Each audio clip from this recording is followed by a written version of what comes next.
This webinar, which is a part of the Resilient Kids and Youth Project.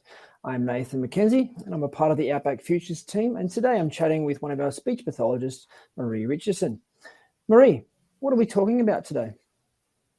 Hi, Nathan. We are going to have a chat about different ways to unlock our children's potential, which just basically means some tips and tricks to help our kids get through tough times. Fantastic. What else can you just open up that kind of dialogue around those 5 tips? Mm-hmm. Yeah. So the 5 tips will help our kids see challenges as a learning opportunity and to help them develop a bit of a growth mindset around those challenges, because inevitably they're going to go through ups and downs in life, and we want to help them ride those waves rather than resist them. Fantastic. For those who may not know, what's a growth mindset about, and why is it important to address this topic? Yeah, good question. A growth mindset is basically thinking of our brain as something that can grow. It can grow and it can learn new things. So, for example, if we're driving in the car and there's a pothole in the road, are we going to pull up, get out of the car and yell at and point our finger at that pothole?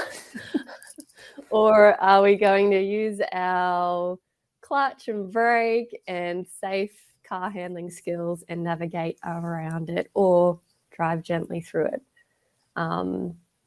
So, yeah, basically just training our brain to work through those bumpy times.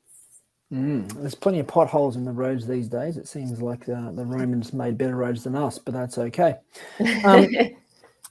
This webinar is a part of the Resilient Kids project. So how does this topic help teams develop resilience? Yeah, so our kids are definitely going to come across some tricky times throughout life. That could be something like having an argument with their friend on the playground at school, learning how to tie their shoelaces, learning how to read can be particularly tricky for a lot of our kiddos. So, yeah, if we can help them develop some resilience around those tricky activities and to view those things as an opportunity to learn something new, then, yeah, that will help them, that will help set them up for life. They'll be able to use those skills throughout anything that life throws at them. You've touched on a couple of words there, resilience and then learning and challenges. So how do we change the challenges that we may come across in our life to a learning opportunity? Yeah, well, I guess that brings us into our 5 tips. Fantastic. Go on. So, yeah, firstly, rephrasing our language as an adult is an important one. And something really simple we can do here is changing our I can'ts to I cans, or at least saying I can't yet. Yet being the key word there.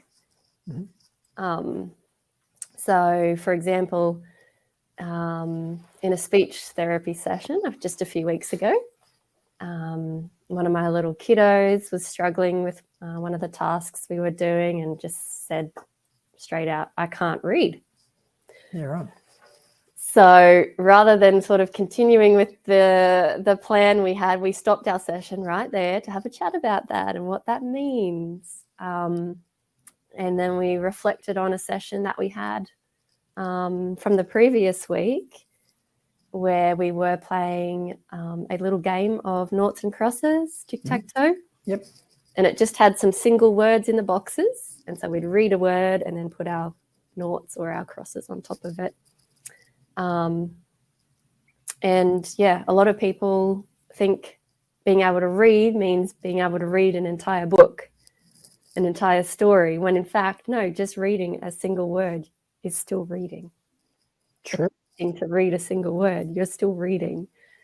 And it was just fascinating to then see his little like brain go off, light bulb moment for him as he was like, oh yeah, I did read.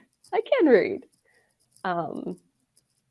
So yeah, something as simple as that, rephrasing our words to I can instead of I can't. Yeah, cool. Is there another way of changing, you've got I can to changing from I can't there, throwing you a bit of a curveball here. Is there any other words or terminology that may be able to be used that is different to the I can or I can't word phrase? Yeah, I guess like instead of using the more negative language, like I can't do this, I don't want to do this, or no, again, changing it so that it sounds more positive. Like, yeah, I didn't get it this time, but maybe I can do it next time. Mm-hmm. Yeah. And it's good to see like that moment of the learning opportunity, I suppose. And so, as a speech pathologist, you're basically a teacher more so than just a speech pathologist, because you're teaching and using those moments in life of going, okay, let's remember when you have learnt that or you have been able to do it, and to reiterate that type of thing. And so that's something I suppose parents can do at home. Is that a common occurrence that we could switch it around and just find those little moments in life? Yeah, absolutely. It definitely takes some time to change the way we word things, to change how our mind responds. So often as human beings, our initial instinct is to pull people up when they do something wrong,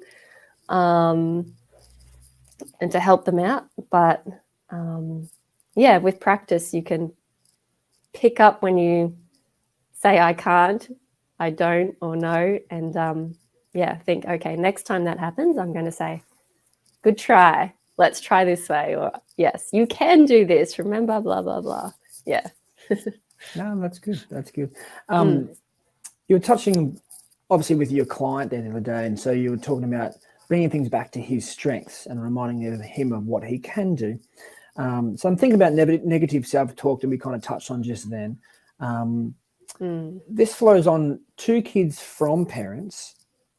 So obviously parents and the adults in our lives are the role models. Is that demonstrating a growth mindset, or what kind of area is that kind of pushing into for the kids to see and witness in the parents? As in the parents modeling? Yeah. I think it's really, we are the role models for our children, and they're looking up to us. Even if you think of like young babies when they're first learning to talk, and you hear the parents be like, oh, well, looks like I can't use that swear word anymore, because our kids start to copy what we're saying and what we're doing. So if we're using that more positive language ourselves, that's going to reflect on them. And I'm like, I still say things all the time where I pull myself up. Just the other week, I have a friend who loves to play chess, and I've done a lot of things in my life, but chess was not one of them until recently. And my first response was, I can't play chess. I have no idea. So then I caught myself out on that and was like, but Maree, you can learn. It's okay. It's okay to make mistakes and learn. Yeah. Yeah, bringing that growth mindset in there. I'm very similar in the way of not even attempting things because of the fear of failure and that type of stuff as well. So, and just trying to reword that in my own brain, so I totally understand where you're coming from. What's another way that we can develop some growth mindset attributes? Yeah, well, speaking of modeling as adults, modeling things to our kids, another way is by making mistakes, believe it or not. And I won't take full credit for this one. There was a wonderful OT I was working with who taught me this. And I've never forgotten it, because not only is it part of being a human to make mistakes, but it shows our kids that making mistakes is part of it's part of learning. Yeah, and that it's okay to do that, and that we can work through that. Yeah. So, yeah, for example, like cooking. You're a good cook? I dabble in it. You dabble? Oh, that's all right. I do cook. I cook, Yep. yes, a lot. Whether it's good or not, that's up to the tester. No, you're true. The taste tester. And I do like to sample my own food. Always a win. It's all right. But still, like, because I went to boarding school, I went to uni after that. So I've lived away from home since I was 12 years old, basically. Yeah, wow. Yep. So I had to learn to cook. 2-minute noodles, bang. Yeah, you know it. I've upgraded a little bit since the 2-minute noodle days, but every now and again, yeah, still go back to the good old 2-minute noodles. Oh, lovely. When the pantry's running dry. But yes, even so, after cooking 2-minute noodles for, I don't know, well over a decade, I'll still mess them up. Yeah, whether that's like walking away from the stove and letting the water completely boil out, or not cooking the noodles long enough, and so they're not al dente, they're still a little bit underdone. Yes, underdone. In dente? Well, I don't even know what that wording would be. Al dente? No I'm probably idea. butchering that word. That's all right. Apologies to all the Italians. But yeah, I'll still mess that up. So that if you've got little kids around, that would be a good opportunity to be like, hey, I've been doing this for this many years, but I'm still making mistakes and learning. Next time I'm going to do this a little bit better. Yeah. Would you make them eat the uncooked food, or the burnt food? Like, would you make it, or would you do another batch and just go, okay, now we've learnt from the past, and now we'll do another one? Maybe leave that up to the kids to decide. Oh, okay. Critical thinking coming in there as well. Well played. Yeah. No, that's good. Any other personal experiences that you may be able to talk into that growth mindset? Yeah, around the like making mistakes part, for sure. I'm not saying that you make mistakes all the time. I'm just curious, that's all. Every day, mate. Even like every hour of my day. But another one that comes to mind is leaving the light on in my car. It's happened a couple of times recently, and yeah, the battery runs flat. You know how it goes. Yep. Couldn't make it to work that day. But I've learnt from that. So now when I park my car and turn it off, I double check. All the lights are off. Sometimes triple check. I'm probably a little bit, too much the other way now. But again, I learnt from, making that mistake. Perfect. Good to see. I think I manage mine by turning all of the lights off so they never turn on, and that way they're never going to turn on and be left on. So that's my systematic way of doing it. Clever. I'm wondering what it is that makes us worry about making mistakes. So as adults, we may worry about making mistakes, especially if there's a child watching. Without going too deep, how can adults learn and let go of these concerns? Is it as simple as just looking at things in a different perspective, different way, or rewording our mistakes in our own minds? Like, what's some key things you might be able to help us out with there?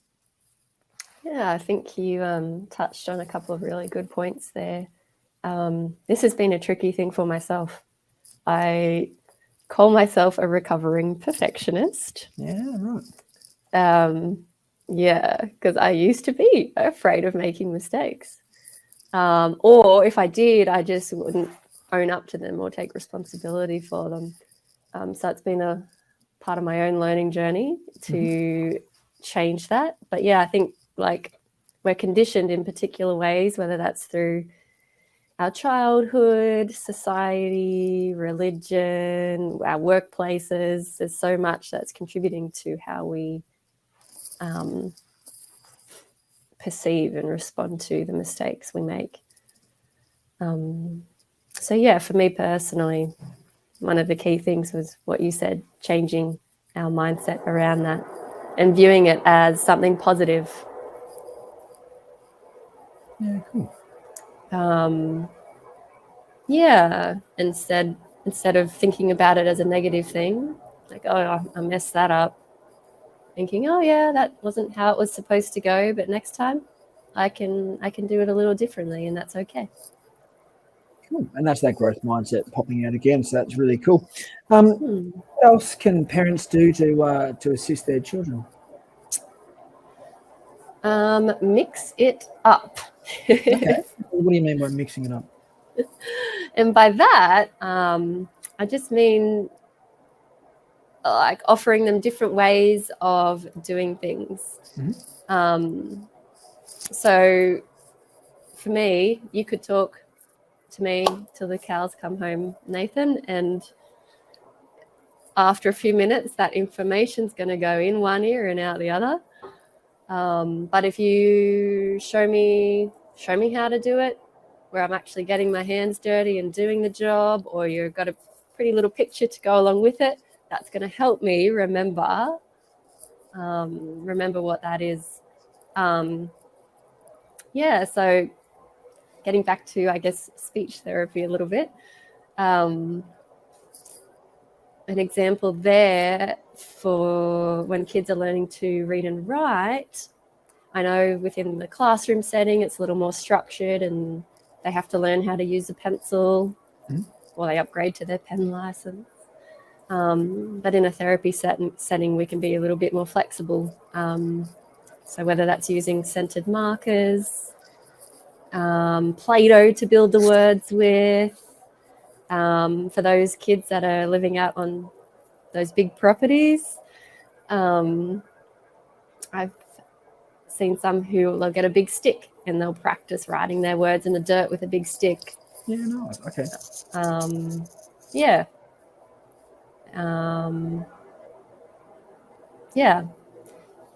So yeah, just giving them different ways of doing things to work through problems.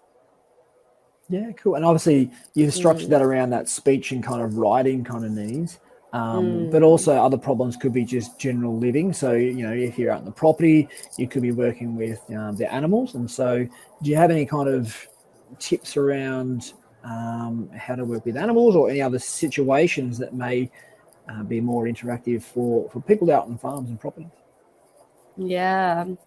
Well, I think the people out on those farms and properties who are doing the animal handling are the experts in that area. True. Yeah. But again, yeah, if they get to a problem, talking through it with their kids, and maybe there's more than one way to solve that problem.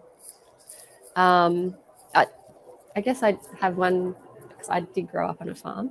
So I have a little bit of experience with the farming life. Yep.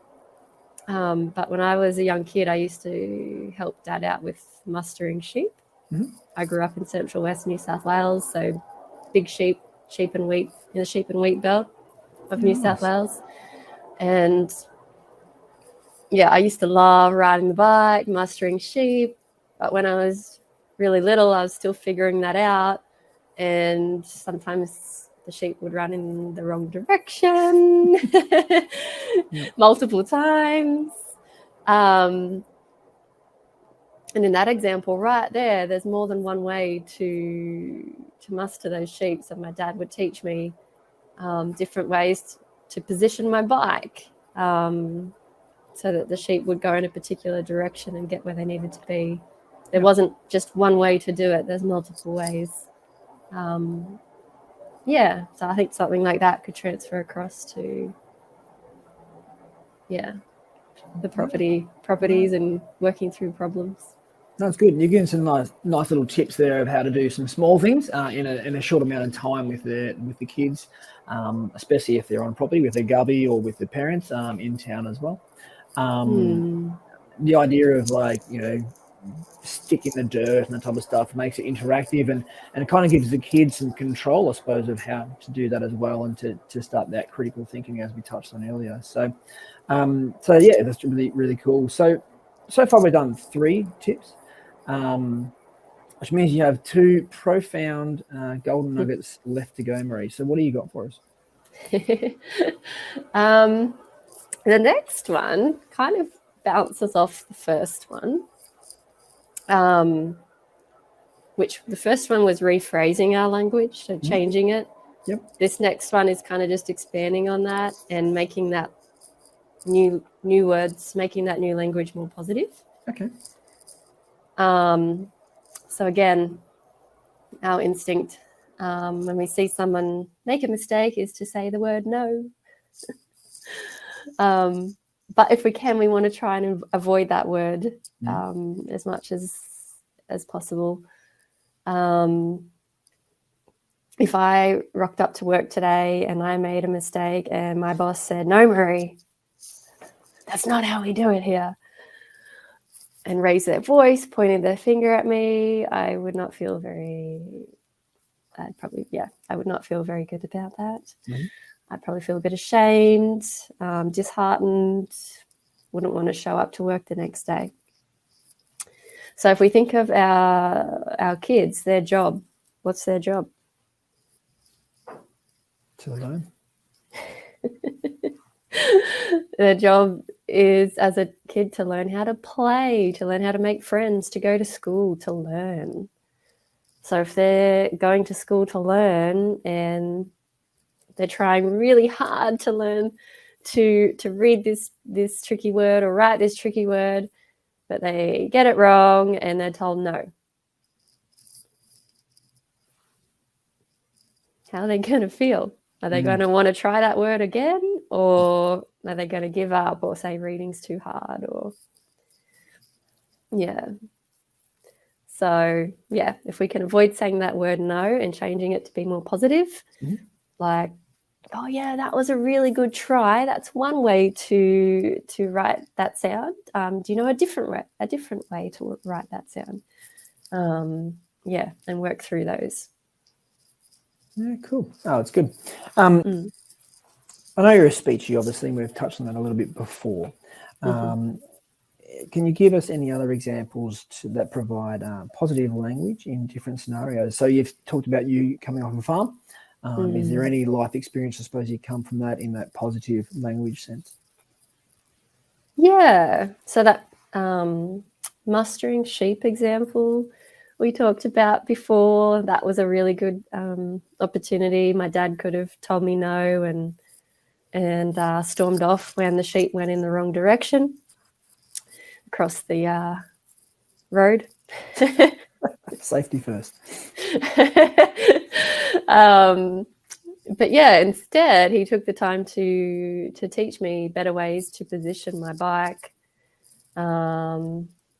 to direct the sheep in the direction they needed to go. Another example, which if one of my cousins who lived in Sydney, would often come out, he and his dad would come out to visit us and often stay for long periods of time. Chris, if you're out there listening to this, I hope it's okay to share this story. But my cousin, he ended up living and working on our property for a while, which allowed then us as a family, my folks and siblings, to go out for the day to the Big Smoke, to Dub Vegas, as they call it. To do our monthly grocery shop appointments, etc. And I remember coming home that evening and it must have been during a wet time. Yeah, which didn't happen often because we went through that decade of drought, so it was usually pretty dry, but must have had some rain, and my cousin had got every vehicle stuck. He bogged every vehicle in this long line, starting from something small like a ute, and then it just got larger and larger. Little like Fergie tractor, then there was a forklift, and yeah, all in this, So what in this line. What did your dad do? Like, how did he address that in a positive way? Yeah.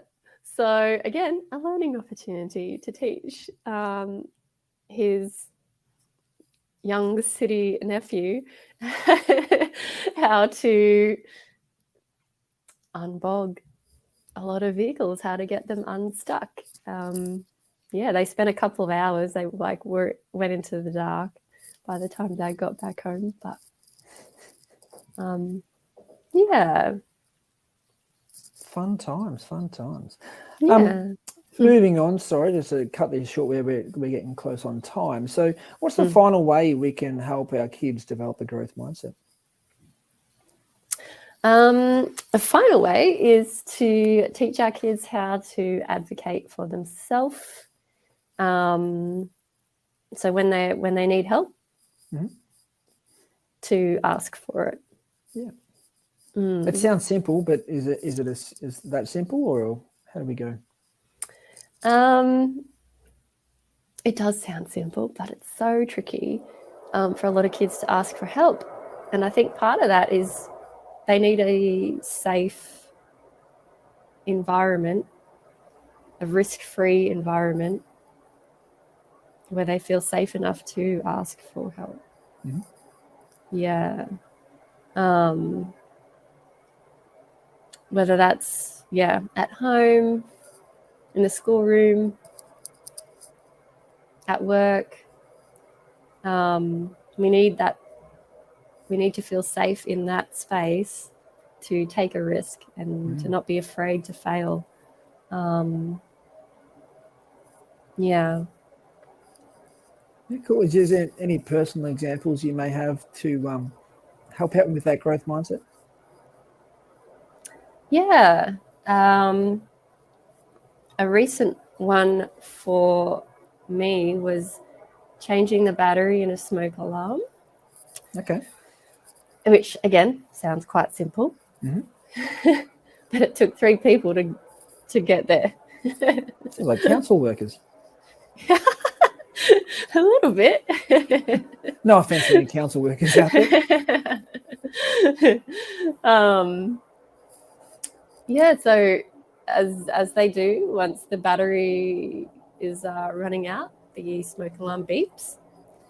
So my smoke alarm was beeping, and I thought, I just got to change the battery. So got out a chair to stand on to reach the smoke alarm, and I couldn't for the life of me figure out how to open it. Open the cover. Yep. So I guess it's not something you do every day. So I was a bit out of practice, but I could not figure out how to open this cover. So I had a friend over, and they helped me to at least take the cover off. So there's 2 people already. And then I removed the battery, went to the store, bought a new battery, came back home, replaced it, put the new battery in. I couldn't close it. I don't know if they make smoke alarms a little differently these days, but there was some little safety switch. So again, a different friend came over and managed to, between the 2 of us, close the cover back on that smoke alarm. But yeah, I had to ask for help for 2 different people there. And again, this was my home, which is a safe place to ask for help. But yeah, if we can create that safe space for our kids in all of their environments. And again, that might be by modeling it.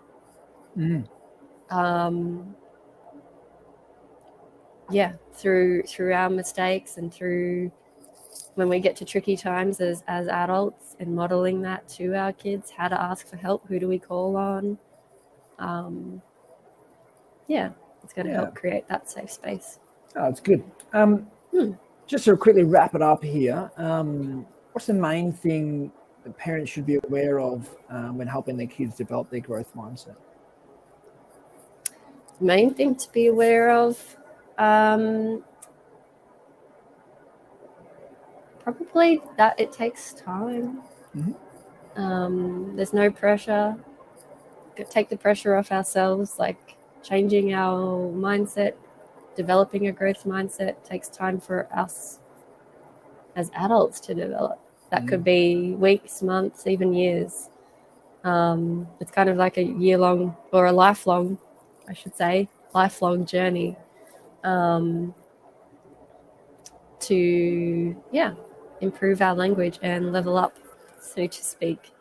Yeah, cool.